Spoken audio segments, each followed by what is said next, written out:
ఈ రాజకీయ పరిణామాలపై మనం యువజన కాంగ్రెస్ నాయకులు ఉన్నారో వాళ్ళని అడిగారు. సార్ చూద్దాం, ఏదైతే అసెంబ్లీలో నిన్న బడ్జెట్ సమావేశం పెట్టారు, ఈ బడ్జెట్ కూడా టీడీపీ నేతలు కానీ ఒకటే చెప్తున్నారు, రాష్ట్రానికి ముందుకు పోయడానికి కూడా ఈ బడ్జెట్ అని చెప్తున్నారు. అయితే వైసీపీ నాయకులు కూడా ఎమ్మెల్యేలు కూడా అసెంబ్లీకి హాజరు కాని పరిస్థితి ఏముంటుంది?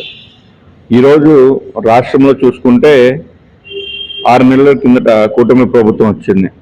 మరి గత ప్రభుత్వంలో ఉన్నటువంటి జగన్మోహన్ రెడ్డి గారు భయపెడుతూ ఏదో అంటే చిన్నపిల్లని స్కూల్కి మారం చేస్తే నాకు ప్రతిపక్ష హోదా ఇస్తే కానీ నేను అసెంబ్లీకి రానని చెప్పేసి మారం చేస్తే, మరి మేము యువజన కాంగ్రెస్ అలాగే రాష్ట్ర ప్రజానికానికి తరఫున మేము యువజన కాంగ్రెస్ తరఫున ఒకటే ప్రశ్నిస్తా ఉన్నాం జగన్మోహన్ రెడ్డి గారిని. అయ్యా జగన్మోహన్ రెడ్డి గారు, మీరు ఆ రోజు ప్రతిపక్షంలో వాళ్ళు ఉండేటప్పుడు అలా మారం చేయలేదు. ఈరోజు ప్రజల గొంతుకు మీరు ప్రశ్నించే గొంతుగా అవ్వాలని చెప్పి దాదాపు ఈ రాష్ట్ర ప్రజలు మీకు 40% ఓట్ బ్యాంక్ ఇచ్చారు. మరి రాష్ట్ర ప్రజల తరఫున మీరు పోరాటాలు చేయాలి. రాష్ట్ర ప్రజల తరఫున మీ 11 మంది ఎమ్మెల్యేలు అసెంబ్లీలోకి వెళ్ళి మా యువతకి ఏమి బడ్జెట్ ఇచ్చారో, అలాగే రాష్ట్రానికి ఏ బడ్జెట్ కేటాయించారని చెప్పేసి ప్రశ్నించాల్సిన బాధ్యత మీరు ఆలోచన చేసుకోవాల్సిందిగా మేము కోరుతా ఉన్నాం యువజన కాంగ్రెస్ తరఫున. మీరు ఇటువంటి తరుణంలో మీరు ఇదే పరిస్థితి కొనసాగితే మరి మీరు రాజీనామా చేసి వెంటనే మరి ప్రజల్లోకి రండి. మరి అంతగా కావాలనుకోండి మీరు మళ్ళీ ప్రజల్లోకి వెళ్ళండి, అధికారం తెచ్చుకోండి. అంతేగాని ఈరోజు మీకు ప్రజలు ఇచ్చినటువంటి 40% ఓట్ బ్యాంక్ మీతో ఉండగా మీరు ప్రజల తరపున పోరాటం చేయకుండా ఇలా ఇంట్లో పడుకుంటే ఎటువంటి ఇది సబో కాదని చెప్పేసి రాష్ట్ర యువజన కాంగ్రెస్ అధ్యక్షుడు జగన్మోహన్ రెడ్డి దాదాపు 10 మంది ఎమ్మెల్యేలు కూడా కలిసిన పరిస్థితి. అయితే ఆ 10 మంది ఎమ్మెల్యేలు కూడా ఆ గెలిచిన నియోజకవర్గాల్లో కూడా ఆ ఓటర్లకు కానీ ఆ నియోజకవర్గాలకు కూడా సమాధానం చెప్పాల్సిన పరిస్థితి. అయితే జగన్మోహన్ రెడ్డి అసెంబ్లీ వెళ్ళకుండా ఆ 10 మందిని కూడా ఎలా నీకు చేయడం దీని మీద చెప్పి ఈ రోజు జగన్మోహన్ రెడ్డి గారు చేస్తున్నటువంటి ఏదైతే చర్య ఉన్నదో ఇది ప్రజాస్వామ్యాన్ని కూనీ చేస్తున్నారు. ఆయనకి ఇది కొత్త ఏమీ కాదు. ప్రజాస్వామ్యాన్ని కూనీ చేసి దొంగ కేసులు పెట్టడము, అలాగే ఇటువంటి ఎమ్మెల్యేలని అసెంబ్లీకి వెళ్ళకుండా చేయడాలు, ఇలాంటి ఆయనకి వెన్నతో పెట్టిన విద్య ఈరోజు ప్రజలందరూ కూడా గమనిస్తూ ఉన్నారు. మిమ్మల్ని ప్రజల్లో ఇంకా మీరు దారుణంగా ఈ 11 కూడా లేకుండా చేసే విధంగా చేసుకోవద్దని చెప్పేసి ఈ జగన్మోహన్ రెడ్డి గారికి మేము హెచ్చరిస్తా ఉన్నాం. మీరు ప్రజల తరపున ప్రజా నాయకుడిని ఎన్నుకుంటే అసెంబ్లీలో ఆ నాయకుడిని కూడా అసెంబ్లీకి వెళ్ళకుండా చేస్తున్నారు. మరి మీరు పార్టీ పెట్టింది ఎందుకు? ప్రజాస్వామ్యబద్ధంగా మీరు ఎమ్మెల్యే అయ్యింది ఎందుకు? మీరు ఇటువంటి తరుణంలో మీరు ఇదే వ్యవహారం కొనసాగిస్తే మీరు రాజీనామా చేసేయండి.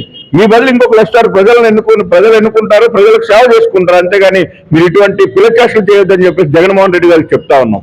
పోలీసులు కూడా అసలు పోలీసు పాత్ర లేదు, అంతా టీడీపీ నేతలు చేస్తున్నారు. గత 5 సంవత్సరాలు కూడా మీరు ఇలాంటి పాలన చేయలేదు. ఏదైతే సోషల్ మీడియాలో పోస్టులు పెట్టిన వాళ్ళందరూ కూడా అరెస్ట్ చేస్తున్నారని చెప్తాను. దీని మీద చెప్తారు.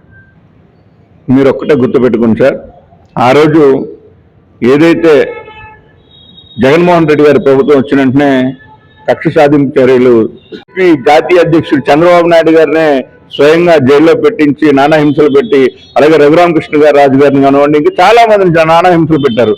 ఈ కొత్తగా టీడీపీ క్రియేట్ చేసిన పద్ధతి కాదండి. మీరు వైసీపీలో ఉండేటప్పుడు, మీ ప్రభుత్వం ఉండేటప్పుడు ఏదైతే చేశారో అది మళ్ళీ మీరు మాట్లాడుతుంటే దెయ్యాల వేదాలు వలిచినట్టు ఉన్నది తప్పితే మరి కొత్తగా ఏమీ లేదు. ఈరోజు ప్రభుత్వం ఏదైతే తీసుకుంటుందో ఖచ్చితంగా సోషల్ మీడియాలోని ఏదైతే పిల్లచేష్టలు చేస్తూ తప్పుడు వార్తలు రాస్తున్నారో వాళ్ళందరినీ కఠినంగా శిక్షించాలి.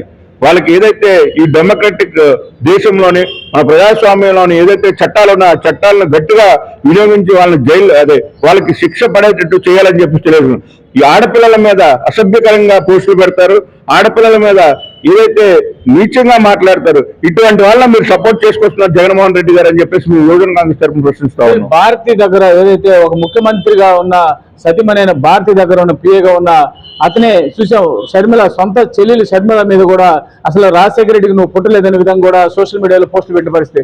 అయితే ఇలాంటి పరిస్థితిని కూడా విజయం కూడా ఖండించిన పరిస్థితి. అయితే ఇలాంటి పరిస్థితి ఉన్నప్పుడు కూడా అలాంటి వాళ్ళందరినీ ఏదైతే ఒక ఆడపిల్లకు కూడా అన్యాయం జరగకూడదు, ఎవరి మీద పోస్టులు పెట్టినా వాళ్ళు తక్షణమే వాళ్ళపై చర్యలు తీసుకోవాలని చెప్పి ఏదైతే పవన్ కళ్యాణ్ గారు చెప్పారో ఆ పవన్ కళ్యాణ్ గారు చెప్పిన తర్వాత కూడా ఇలాంటి అరెస్టులు కూడా జరుగుతున్నాయి. అయితే ఈ అరెస్టు జరుగుతున్న విధానాన్ని కూడా వైసీపీ నేతలు కానీ వాళ్ళందరూ కూడా తప్పుపట్టి మేమందరం మీకు అండగా ఉంటాము, మేము జైలుకి వచ్చి పరామర్శిస్తాము, మీకు ఒక లీగల్ గా మేము అండగా ఉంటామని చెప్తున్న పరిస్థితి కూడా వైసీపీ నేతలు చెప్తున్నారు. దీన్ని ఏమంటారు? ఈరోజు జగన్మోహన్ రెడ్డి గారు ఎంత దారుణానికైనా ఒడిగడతారనడానికి ఈరోజు చూస్తూ ఉన్నాం. చెల్లిని పక్కన పెట్టడం, తల్లి మీద కేసు పెట్టడం, చెల్లి మీద దూషించడం, తల్లి మీద దూషించడం, ఇలాంటివన్నీ చేస్తూ ఉన్నారు. అయ్యా జగన్మోహన్ రెడ్డి గారు మీ వ్యవహార శైలి మార్చుకోకపోతే రానున్న రోజుల్లో ప్రజలు ఇంకా దారుణంగా బుద్ధి చెప్తారు. మీరు ఒక్కసారి ఆలోచన చేసుకోండి. దివంగత ముఖ్యమంత్రి డాక్టర్ వైఎస్ రాజశేఖర రెడ్డి గారి బుడ్డ అని చెప్పేసి మిమ్మల్ని గౌరవిస్తా ఉన్నారు ప్రజలు. మరి ఆ గౌరవాన్ని కాపాడుకోవాల్సిన బాధ్యత మీకు ఎంతైనా ఉన్నదని చెప్పేసి మేము తెలియజేస్తున్నాం. ఏదైతే జగన్మోహన్ రెడ్డి గారు అధికారంలోకి రావడానికి ఈరోజు ప్రజలని గాను ఏదైతే వాళ్ళ కార్యకర్తలు ఉన్నారో వారి కార్యకర్తలందరూ కూడా జారుకునే స్థితిలో ఉంటే ఈరోజు మేము వస్తాము, కమిటీ వేస్తాము, లీగల్ సెల్ పెడతాము అని చెప్పి. లీగల్ సెల్ ఎందుకు పెట్టాలి? కమిటీ ఎందుకు వేయాలి? మీరు అవేం మాట్లాడకుండా ఉంటే ఏమీ లేదు కదా. ప్రభుత్వం అడ్డగోలుగా వ్యవహరించే దీన్ని తీసుకొని రావాల్సిన అవసరం లేదు కదా. మీరు నీట్గా ఉంటే నీట్గానే ఉంటుంది కదా. తప్పుగా బిహేవ్ చేసి మళ్ళీ తప్పు చేసిన వాళ్ళని వెనకేసుకొస్తున్నారు అంటే మీరు ఎలాంటి మరి ఇప్పుడు చూడండి, మహిళల మీద ఎలాంటిది బ్యాడ్ కమెంట్స్ అయినా ఆర్ అన్యాయమైన it's completely unforgivable and intolerable. అలాంటిది అప్పుడు మా పిసిసి అధ్యక్షుల మీద అలా కమెంట్స్ చేయడము మనం ఒప్పుకోము. We will fight for that. Not only because she is our PCC president and but because she is a woman first thing.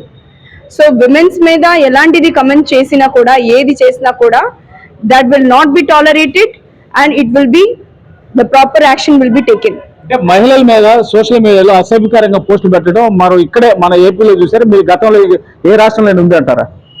Actual గా ఓవరాల్ కంట్రీలోనే ఇలాంటిది జరుగుతుంది అండి. ఎన్ని రేప్ కేసెస్ అసలు ఏజ్ కి సంబంధం లేనా కూడా 9 months పిల్ల నుంచి మొదలు పెడితే 90 years old విమెన్ మీద కూడా అట్రాసిటీస్ జరుగుతుంది.